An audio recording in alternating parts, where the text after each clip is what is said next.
네, 전국 해법을 모색한다.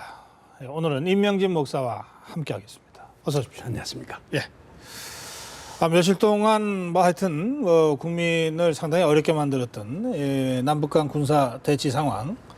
이거 우리 대통령과 정부가 주도적으로 이 문제를 해결을 해냈습니다. 6개항의 합의문을 발표했고요. 어떻게 보셨습니까? 잘했죠. 예. 저는 사실은 개인적으로 이런 정도의 합의문이 나올 거로 난 생각을 못했습니다. 특별히 사과 문제에 있어서 네. 뭐 그동안의 정전협정 이후에 뭐 북한이 수천 건의 그 정전협정을 그렇죠. 위반했다는 거 아닙니까? 네. 뭐 우리 가깝게는 큰 사건은 뭐 연평도 포격이라든지 네. 천안함 폭침이라든지 뭐 이런 거 있었지만 사과 안 했습니다. 예. 네. 끝까지 버텼는데 그동안에 뭐 5번 오늘 이번까지 합해서 5번 정도 사과했다는 건데 그 앞에 4번도 애매모호한 사과였어요. 예. 그리고 뭐 또 좌익 맹동주의자들이 한 일이다 이런 식의 사과. 사석에서 했던 사과. 네. 또 어떤 때는 이 군사 문제인데 무슨 외교부에서 무슨 외무성에서 무슨 성명을 발표한 정도. 네. 그리고 그 4번의 사과 중에 한 번도 주체가 없어요. 주어가 없어요. 네. 누가 어떻게 했는지. 아니 무슨 뭐 그런 사건이 나서 유감이다. 뭐 이래서 그 사건이 왜 일어났는지에 대한 뭐 원인에 대한 얘기도 없고 뭐 책임에 대한 얘기도 없고. 근데 이번에는 주체가 북측은 분명하게 이렇게 돼 있죠. 북측이다. 예. 이런 그 주체를 명기를 했는데. 그런데 일각에서는 사과라는 표현이 안 들어가지 않았냐? 유감하고 사과는 다르지 않냐? 그건 뭐 그거는 뭐 저는 잘 모르지만 전문가들의 지적의 그 견해에 의하면 네. 전쟁을 해서 패전을 한 상황 속에서의 사과 네. 그런 정도는 사과를 하지만 국제 관례상 유감을 표시한다라는 그런 정도가 최고의 사과라는 겁니다. 그러니까 그거 가지고 나는 문제 삼는 것은 너무 지나치고 이번에 우리 협상팀이 아주 잘했어요. 이게 주체를 명확히 한 거 이거는 굉장히 의미가 있고 역사적인 저는 일이라고 생각을 합니다. 네. 알겠습니다.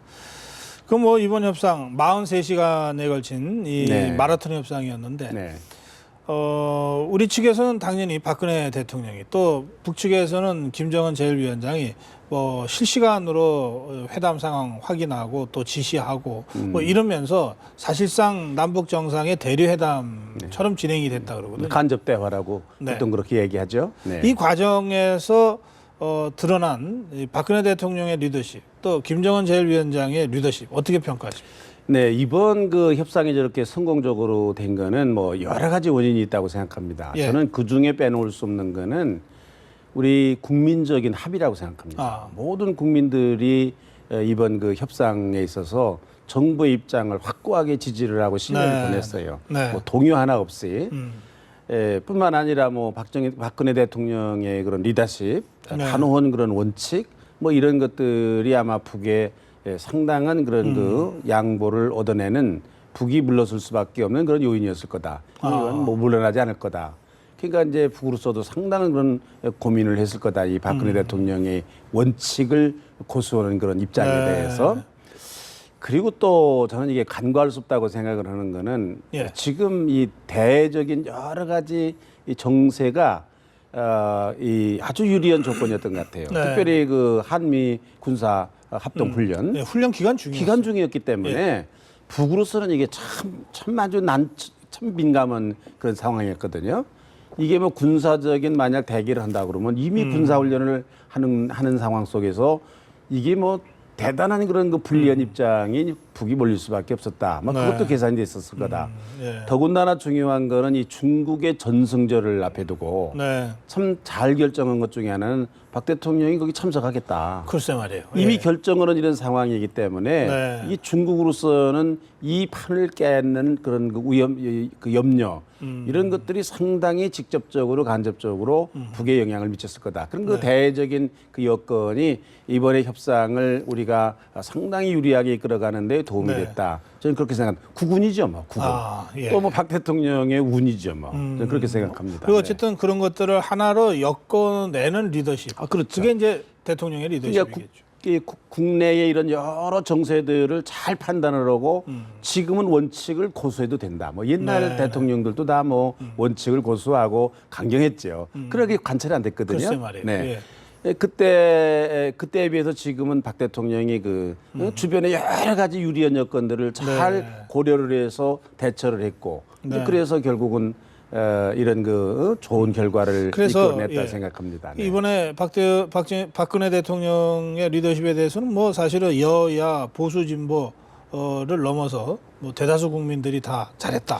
그래서 이렇게. 그동안 이제 우리 박근혜 대통령의 리더십에 대해서 많은 뭐 비판이 있었던 게 사실이거든요. 네. 이 국정 장악 능력이라든지 대처 능력에 있어서 조금 뭐 문제가 있었던 거 아니냐. 뭐 메르스 사태라든지 뭐 네. 세월호 때를 그래요. 본다든지 사실 이번에 지뢰이 도발 사건도 처음에는 우왕좌왕했어요. 에? 이 컨트롤 타워가 어디냐. 이것 때문에 상당히 많은 국민들이 걱정을 하고 그랬는데 이번 사실은 이게 남북회담을 통해서 네. 이뤄낸 이 성과 때문에 그런 모든 부정적인 그런 그래요. 요소가 예. 다 사라지고 염려가 사라지고 박근혜 대통령이 마침 이게 후반기 지금 국정을 지금 돌입을 하고 있는데 그렇습니다. 이게 아주 굉장한 새로운 리더십을 가지고 국정 장악력을 가지고 후반기를 들어갈 수 있겠다라는 아주 좋은 그런 계기가 된 것 같습니다. 네. 그리고 아까 잠깐 말씀 나왔습니다만 우리 젊은 군인들 네. 이 전역 연기 네.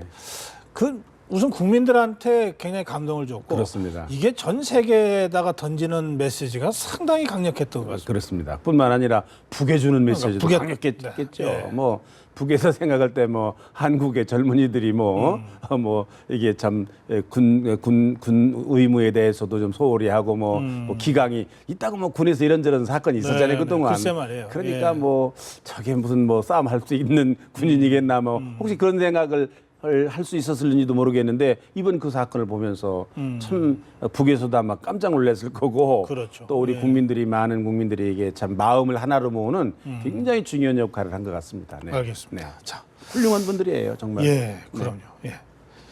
그리고 이제 이번 남북 합의를 조금 확대하면 네. 결국은 이제 3차 남북 정상회담 얘기를 이제 안 할 수 없는데 네. 당장은 아니겠지만 어쨌든 그쪽 방향으로 좀 움직이게 될까요? 근데 이제 그동안의 이 남북 관계의 역사를 보면 네. 정말로 우리가 희망을 가졌을 때가 많이 있었거든요. 뭐 7.4 공동 성명 네. 때도 그랬을 뿐만 아니라 뭐 6.15 때도 물론 뭐 6.15 그랬고 그랬죠. 뭐 14 여러 경우에 굉장히 이제 앞으로 이 남북 문제가 잘 될 거라는 희망적인 생각을 가졌던 때가 한두 번이 아니거든요. 네. 그러다 우리가 실망하지 않았습니까? 그러니까 이번에 지금 남북 간의 좋은 협의를 이끌어내길 모처럼 이끌어냈는데 저거를 잘 관리하고 발전시켜 나가지 않으면 안 된다. 이게. 네. 옛날과 같이 또 실망으로 들어갈 수가 있다. 그러니까 저는 이게 지금 우리가 잘했기 때문에 지금 이거로 만족하지 말고 앞으로의 남북 관계를 이것을 계기로 해서 어떻게 잘 이끌어 나갈까라는 네. 그런 아주 전략과 정책이 예. 필요하다 이렇게 생각하고 예. 근데 남북 정상회담에 대해서 저는 이렇게 생각합니다. 역대 대통령이 남북 정상회담에 대해서 매달렸어요. 아. 그런데 그래서 성사가 된 경우도 있고 성사가 되지 않은 경우도 네. 있는데 성사가 된 경우에도 여러 가지 참 유익한 그런 결과를 가져오기도 했지만 부작용도 만만치 않았어요. 부작용도 만만치 않았죠. 예. 준비가 안 된 네, 상황 네. 속에서 국민적인 합의가 되지 않은 상황 속에서 그 남북 정상회담을 했을 때 그런 일이 일어났고 또 임기 후반에 네. 남북 정상회담을 했을 때 생기는 부작용도 만만하지 않았거든요. 근데 참 이런 박근혜 대통령에 대해서 굉장히 저는 다행스럽게 생각하는 거는 네. 뭐 속으로는 모르겠는데 겉으로 나타나는 건 남북 정상회담에 대해서 매달리지 않는 것 같아요. 여기 연연해하지 않는 연연하지 않는 것 같아요. 예. 원칙대로 하겠다는 거예요. 그러면서 더 중요한 건 남북 간의 신뢰를 쌓아나가는 일이다. 아하. 뭐 인도적 지원과 교류를 그렇습니다. 해나가는 일이다. 이런 얘기를 하는 거거든요. 네. 네. 그런 기조라고 그러면은 저는 이건 참 좋은 거다. 아, 그러니까 예. 뭐 서두르지 말고 네, 네. 무슨 남북정상회담이라는 그런 뭐 이벤트를 생각하지 말고 이 남북 관계를 먼 예. 시각을 가지고 이거를 풀어나가는 차근차근 풀어나가는 그런 정책이 필요한데 마침 박근혜 대통령이 그런 모습을 지금까지는 보이고 있다. 좀 다행스럽게 생각합니다. 그 맥락에서 보면 네. 이산가족 상봉 네. 이걸 정례화하고 좀 대규모로 하고 네. 또 생사 확인하고 서신 왕래가 가능하게 하고 이런 것들에 좀 우선 집중해야 될 때가 아니냐. 이번 남북 합의를 한 6가지 항목 중에 이산가족 문제가 예. 유력히 들어있지 않습니까? 네네. 저는 그거 아주 좋은 그런 그 접근이라고 생각합니다. 남북이 같이 또 쉽게 할 수 있는 일이고 명분도 있는 일이고 그렇기 때문에 지금 6개 항목 중에 이거를 합의한 거는 아주 잘한 일이고 그런 기조로 이 남북 문제를 협력을 증진해 나가야 된다. 그렇게 생각합니다. 좋은 출발이라고 생각합니다. 저는. 네. 알겠습니다. 예. 뭐 9월 2일 날 이 한중 정상회담 네. 또 지금 예정돼 있고 뭐 9월 3일 전승절 뭐 군사 퍼레이드 참관 이렇게 다 이제 일정대로 갈 것 같습니다. 이번에 북한을 압박하는데 뭐 우리 국민들의 일치된 힘, 그다음에 한미 연합 전략도 상당한 아주 중요했죠. 네. 네. 그리고 중국의 이 보이지 않는 역할도 상당했던 것 같거든요. 네. 앞으로 그 박근혜 대통령이 외교가 한미동맹과 한중의 어떤 전략적 동반자 관계, 하여튼 뭐 이런 걸 추구를 해서 좀 내실 있게 잘 갈 필요가 있겠어요. 그렇습니다. 미국이라는 나라가 우리에게 참 중요하거든요. 예. 특별히 안보 면에서 뭐 더 말할 것도 없이 중요한 우리 우방이고 뭐 혈맹이지 않습니까? 그러나 사실 안보 문제도 이 중국이라는 나라를 빼놓고는 상당히 어렵거든요. 네. 우리가 흔히 생각하기를 중국하고는 안보 문제는 아니고 경제 협력만 한다. 이렇게 생각을 하고 있거든요. 네네. 그러나 어떻게 이 가까이 있는 이 중국과 무슨 경제 문제만 가지고 협력할 수 있겠습니까? 그리고 실제로 북한에 제일 영향력을 미칠 수 있는 크게 나라고. 미치는 네. 나라니까요. 그리고 뭐 영내에서 이게 안보 문제라는 게 아주 직결되어 있는 거거든요. 뭐 뗄래야 뗄 수가 없는 거거든요. 네. 그런 의미에서 저는 이 미국 일변도의 그동안의 이 안보, 동맹, 협력 조심스럽게 중국과에게도 발전을 해야 된다. 이건 불가피한 그런 난 선택이라고 생각합니다. 그런 의미에서 박 대통령이 이번에 전승절에 가는 거, 뭐 열병식에 참여하는 게 이게 필요한 거냐, 필요하지 않은 거냐, 뭐 좋은 거냐, 나쁜 논란이 거냐 좀 있었습니다만. 논란이 있었습니다만은 저는 뭐 당연하다 이렇게 생각을 하고 예. 이제 거기까지 협력이 돼야 된다. 네. 뿐만 아니라 이제 한국군이 지금 이제 간다는 거 아닙니까? 네. 이게 처음으로 네. 이제 간다는 건데 참 이게 격세지감이죠. 6.25 때 우리가 말입니다. 60년 전만 하더라도 예. 이게 총 들고 서로 싸움했던 그런 나라인데 어떻든지 한국군이 간단 예. 말입니다. 이런 것들이 군사적인 것도 협력하는 그런 그 하나의 이 발전의 이 시작이다. 예, 알겠습니다. 이런 점에서 상당한 저는 의미가 있다고 생각합니다. 어쨌든 이 김정은의 불장난 네. 이거를 대화를 통해서 또 아주 모양 좋게 잘 마무리하고 나서 박근혜 대통령과 시진핑 주석이 네. 만나는 거니까 네. 이 두 사람 다 좀 가벼운 기분으로 네, 미래를 그럴 얘기할 겁니다. 수 네, 네, 있게 될 네, 것 같습니다. 네, 네. 예, 많은 기대를 좀 해보겠습니다. 자, 그리고요. 이 와중에 이제 박근혜 대통령이 딱 임기 절반을 지났습니다. 8월 25일이 그 임기 반환점이었는데요. 그 임기 반환점을 뭐 계기로 이제 좀 여러 가지로 좀 새롭게 분위기를 좀 다잡아갈 것 같습니다.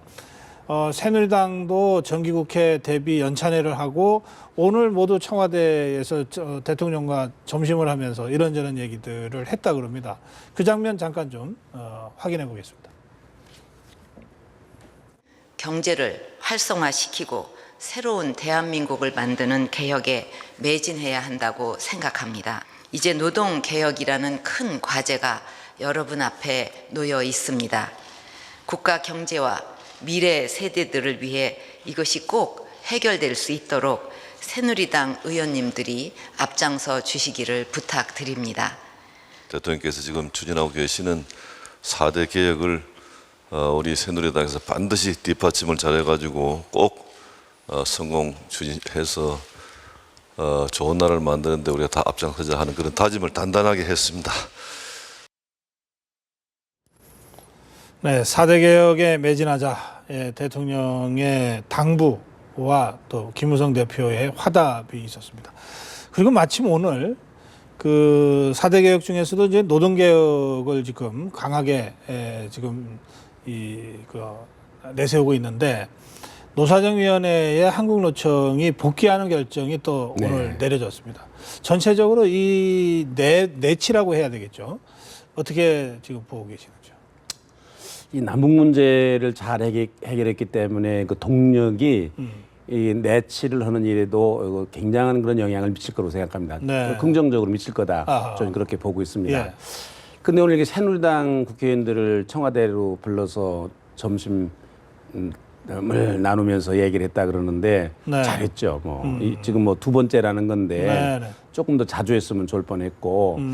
근데 이게 국회라는 게 뭐 새누리당만 있는 게 아니라 야당도 있으니까. 그러네요. 예. 이 노동개혁이든지 4대 개혁을 하려면 국회의 협력이 없이는 이게 안 되거든요. 그렇죠. 예. 그러니까 뭐 야당 대표도 좀 불러서 점심도 좀 같이 나누고 네. 얘기도 좀 하고 야당 국회의원도 한번 불렀으면 어떨까 그런 생각을 저는 합니다. 예. 그다음에 이게 4대 개혁이라는 게 결국은 지금 박 대통령이 믿을 수 있는 데는 저는 국민밖에 없다고 생각합니다. 이게 네. 국회의원들 지금 다 콩밭에 가서 마음에 있어요. 지금 내년 뭐 총선이 금방 다가오니까 뭐 네. 지금 대통령 앞에서 뭐 김무성 대표가 저렇게 참 다짐을 했습니다만은 말로는 저렇게 다짐했고 또 진심으로 그렇게 하려고 했겠지만은 네. 여건이라는 게 그게 참 지금 뭐 그 마음을 하나로 모으기가 상당히 어렵거든요. 이게. 네. 또 무슨 뭐 공무원들 뭐 이게 다 아무래도 복지부동하는 이게 임기 후반이니까 그런 상황, 그 역대 정권을 보면 그래 그런 거거든요. 박 대통령이 믿을 수 있는 사람은 국민이에요. 그러니까 어떻든 국회의 협력을 받아야 되니까 야당 국회의원들도 좀 불러서 네. 좀 점심도 내시고 뿐만 아니라 이게 국민들, 국민들 시민사회 대표라든지 노동조합 당사자들이 노동개혁을 안 하면 네. 노동조합이 당사자 아닙니까? 그렇죠. 한국노총이 참 이번에 4개월 만에 노사정위원회 복귀한 거 참 잘했습니다만은 또 네. 민주노총도 있어요. 그렇죠. 네. 예. 민주노총도 참여할 수 있도록 대통령이 좀 만나서 설득을 하고 이런 노력이 각계의 우리 사회 인사들을 좀 만나서 본인이 지금 임기 후반에 추진하려고 하는 이 여러 개혁에 대해서 예. 좀 힘을 모아달라는 그런 설득도 하고 부탁도 하고 네. 그 또 의견도 듣고 그러는 일이 대통령에게 필요하다고 생각합니다. 저는 뭐 새누리당 이것만으로 그치지 말고 앞으로 계속해서 네. 그런 그 소통의 행보를 이어갔으면 좋겠다 알겠습니다. 생각합니다. 네. 근데 목사님도 좀 문민정부 때 노동개혁에 네. 좀 참여하신 적이 있죠. 네, 네. 예.